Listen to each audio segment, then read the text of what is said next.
Hello guys, मैं हूं आनंद कुमार और स्वागत है आपका अगले वीडियो में।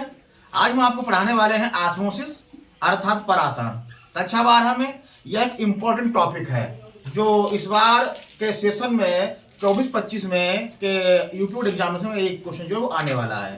तो क्या होता है परासरण? होता क्या है कि यदि कोई एक अर्ध पारगम्य झिल्ली दो अर्थात विलायक और विलयन के मध्य में लगाई जाए तो उसमें जो तन विलयन है अर्थात जो शुद्ध विलायक है वो क्या करेगा, वो विलयन की ओर प्रवाह करना शुरू कर देगा in the presence of semi permeable membrane. बताते आपको हैं क्या होता है। जैसे कि यह एक पात्र है, ठीक है ना, और इस पात्र में हम क्या करते हैं कि एक अर्ध पारगम्य झिल्ली को लगा देते हैं, ठीक है ना। और इसमें क्या होता है कि एक तरफ हम भर देते हैं, ये हमारी क्या है, ये हमारी अर्ध पारगम्य झिल्ली है। और ये बनी कहाँ की होती है, ये बनी होती है कॉपर फेरो साइनाइड की, ठीक है ना। अब होता क्या है, जैसे कि हम एक तरफ हम शुद्ध विलायक भरते हैं या हम एक जो तनु है, जो तनु विलयन है उसको हम भर दें, ठीक है ना। तो और दूसरी तरफ क्या भर दें, एक सांद्र विलयन है ना, एक सांद्र विलयन को भर दें।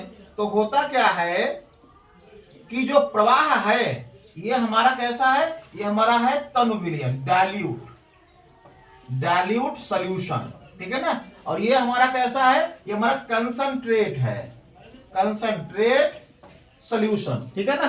तो जो प्रवाह जो होगा वो तन विलयन से होगा सांद्र विलयन की ओर, तो उसे हम कहेंगे परासरण, ठीक है ना।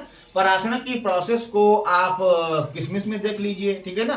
किशमिश में क्या होता है कि जो किशमिश जो होती है, किशमिश के भीतर जो भरा हुआ जो विलयन है तो बहुत ज्यादा सांद्र रहता है, ठीक है ना। वो कैसा बनाता है, सांद्र। और किशमिश को यदि आप जल में डाल देंगे तो क्या है, किशमिश हमारी फूल जाती है। तो पानी कैसा होता है, तनु होता है। किशमिश में भरा हुआ हमारा कैसा सॉल्यूशन हमारा कैसा है, सांद्र होता है। तो पानी क्या करेगा, अर्ध पारगम्य झिल्ली के द्वारा, ये झिल्ली कहाँ पे होती किशमिश में, ये उसी की ऊपरी सरफेस पर मौजूद रहती है, ठीक है ना। तो अर्ध पारगम्य झिल्ली के द्वारा जो जल है वो क्या करेगा, किशमिश में पहुंच जाएगा और किशमिश हमारी फूल जाएगी, ठीक है ना। इसी प्रकार से आप चने का एग्जाम्पल देख लीजिए, ठीक है ना। चना जब आप लोग शाम को भिगोते हैं और सुबह चना जो है फूल जाता है। क्यों फूल जाता है, इसलिए फूल जाता है कि अर्ध पारगम्य झिल्ली के द्वारा जो चने का जो ऊपरी सरफेस होता है, जिसे हम ग्रामीण भाषा में कहते हैं छिलका है ना चने का, तो उसी में होती है अर्ध पारगम्य झिल्ली। उसके द्वारा जल क्या करता है, चने के भीतर प्रवेश कर जाता है, चना फूल जाता है। तो इसे हम लोग कहेंगे ऑस्मोसिस या परासरण, ठीक है ना। अर्थात कहने का आशय है कि जब एक तनु विलयन सांद्र विलयन की ओर गमन करेगा, यह प्रक्रिया हमारी कहलाएगी परासरण, ठीक है ना। परंतु यह प्रक्रिया हमेशा चलती नहीं रहती है। इसके हम प्रयोग के माध्यम से देखें कि यह प्रक्रिया जो है ऑस्मोसिस की एक समय के बाद में रुक जाती है। क्यों रुक जाती है, उसे हम लोग कहते हैं परासरण दाब, है ना। क्या होता है परासरण दाब, अब इसे आप लोग समझिए इस डायग्राम के माध्यम से कि क्या होता है ऑस्मोटिक प्रेशर अर्थात परासरण दाब। देख लीजिए होता क्या है कि एक हम पात्र ले लेते हैं, ठीक है ना। एक पात्र में क्या करते हैं, जो आसुत जल है, डिस्टिल्ड वाटर है, उसको भर दिया जाता है। यह एक तन विलयन होता है या कहो विलायक होता है, लिखा है ना सॉल्वेंट, इसका से क्या होता है, इसका से विलायक होता है, ठीक है ना। अब हम लोग क्या करते हैं, अब इस आसुत जल के जो पात्र है आसुत जल का, इसमें हम एक ऐसा पात्र रख देते हैं जिसमें क्या भरा हुआ है, उसमें भरा हुआ है सांद्र विलयन यानी कि सॉल्यूशन, एक विलयन भरा हुआ है। ये जो अंदरूनी पात्र में भरा हुआ जो विलयन है है ना, कैसा है वो, सांद्र है। किसकी अपेक्षा में सांद्र है, इस विलयन की अपेक्षा में सांद्र है। या यूं कह लो कि ये शुद्ध विलायक है अर्थात जल है ना, और ये कैसा है, विलयन है जो कि सांद्र है, ठीक है ना। और ये पात्र कैसा होता है, यह पात्र होता है छिद्रित। कहने का आशय है कि इस पात्र में अर्धपारगम्य झिल्ली जो है वो लगी रहती है, ठीक है ना। अब इस पात्र में क्या करते हैं, हम कॉर्क लगाते हैं, कॉर्क की सहायता से एक लंबी कांच की नली को लगा देते हैं, ठीक है ना। तो जब होता क्या है कि जब इसमें लंबी नली लगाते हैं कांच की, तो यहां तक लेवल रहता है इस विलयन, लिखा है इनिशियल लेवल अर्थात प्रारंभिक स्तर, ठीक है ना।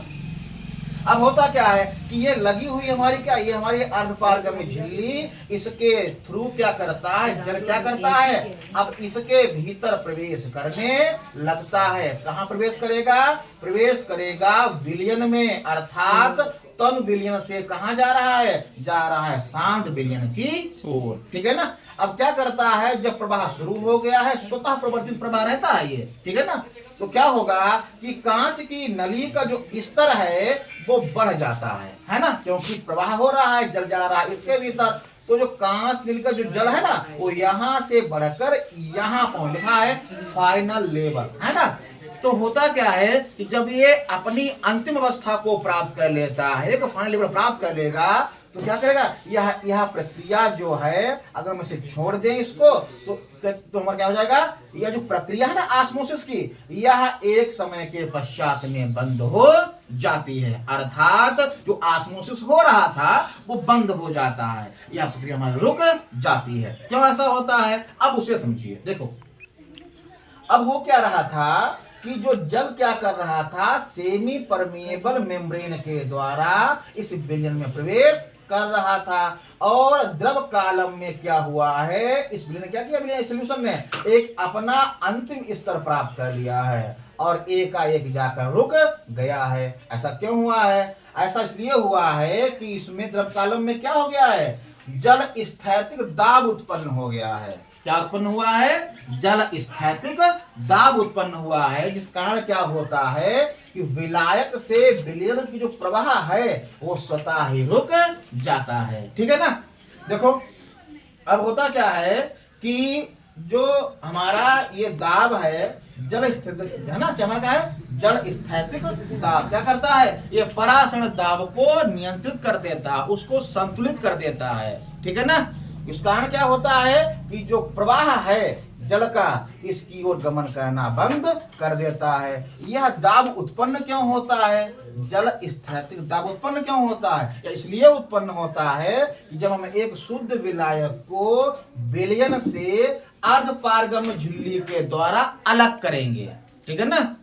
अर्थात कहने का आशय है कि जब हम जल और विलयन के मध्य में हम लगा देंगे अर्धपारगम्य झिल्ली को, इस कारण हमारा उत्पन्न हो जाएगा जल स्थैतिक दाब। उस कारण क्या होगा, इसका स्वतः प्रवर्तित प्रवाह एकाएक रुक जाएगा अपने अंतिम स्तर तक पहुंचने पर, ठीक है ना।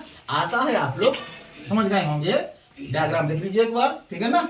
इन बच्चों को लिखना है या नोट करना डायग्राम को है, तो जो है इसको नोट कर सकते हैं। धन्यवाद।